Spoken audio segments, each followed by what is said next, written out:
حمدي فتحي لاعبا لنادي الوكرة القطري. حمدي فتحي من اعظم الديفندرات اللي جم في النادي الاهلي.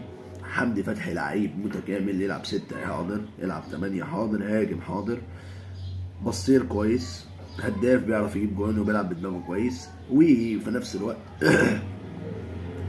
بيقطع كوره وديستروير كويس قوي. هنفتقد حمدي فتحي، هنفتقد حمدي فتحي. اتكلمت على الحته دي فنيا ما بين حمدي فتحي وامام عاشور، وقلت ان البديل الامثل لحمدي فتحي امام عاشور. البديل الامثل لحمدي فتحي امام عاشور في طريقه لعب كولر. تمام.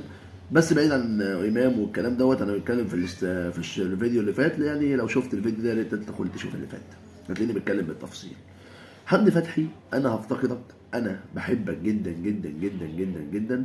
لعيب راجل، ورجوله مش قليله، صفقه كانت جايه من المدرج، لعيب جاي من المدرج يا جماعه. بالتوفيق ليك في مسيرتك الاحترافيه. سلام يا صاحبي.